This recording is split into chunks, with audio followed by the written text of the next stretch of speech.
I can remember being in the building on one of the early live Say Brothers. The first shows we did were live from Studio A under a bomb threat in which we had the building sealed. We had sealed the building and we had the bomb inspectors had to go through it before, because we'd had a call, somebody called in, and whether it was related to Say Brother or not, I don't know. I think it was the fact that we were doing this, African American show.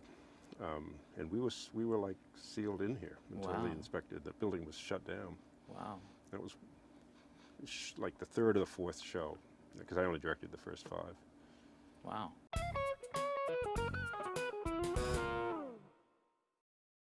This is the Greg Harney scene doc, dedicated to Greg, who is our first and probably most important production manager.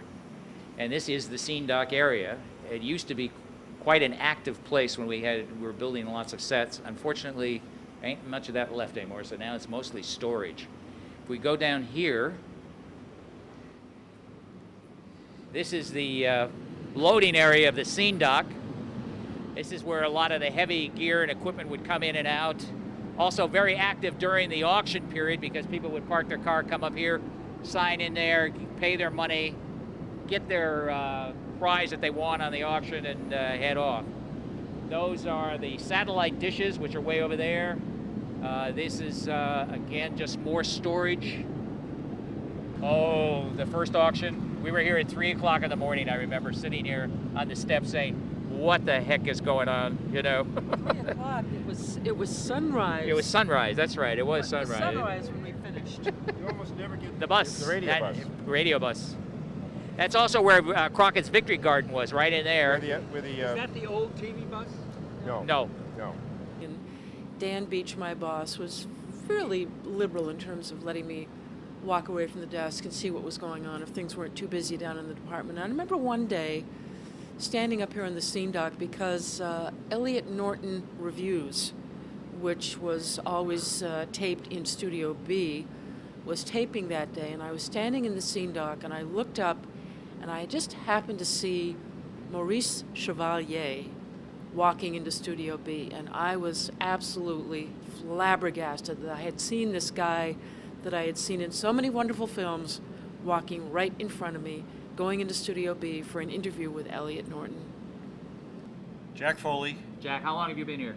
since 1970. And what is your job?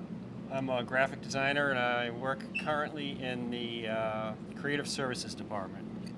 What's your favorite thing that ever happened at GBH? You've been here a lot of years. There's got to have been some really great moments.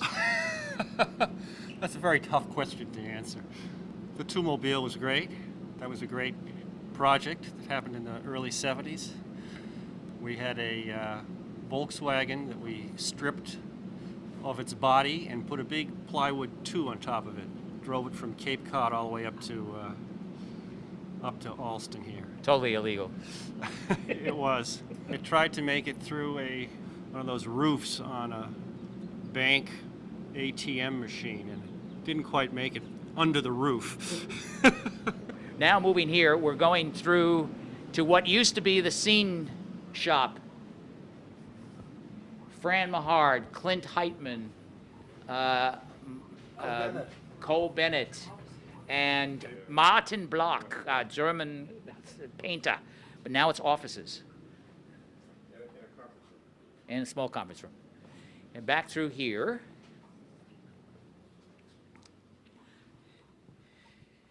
his scenic department used to be designers. We used to have 3 of them. Now we have 1, and it's Cole Bennett.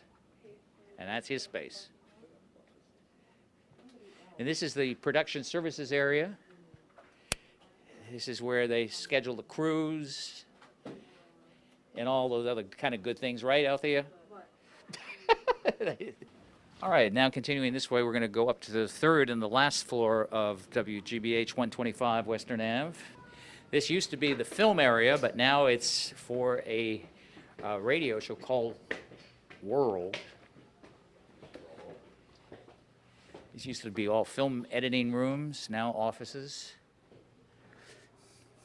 At one time, WGBH had so many Steenbecks editing film that we actually had to rent motel rooms down the street at the what's now called the Comfort Inn. Again, more offices, more offices. That's them. This is the world, obviously having a meeting of some sort. And remember, this was wide open. This is wide open. These were editing rooms down here, film editing rooms. Right, so this is the creative services editing rooms.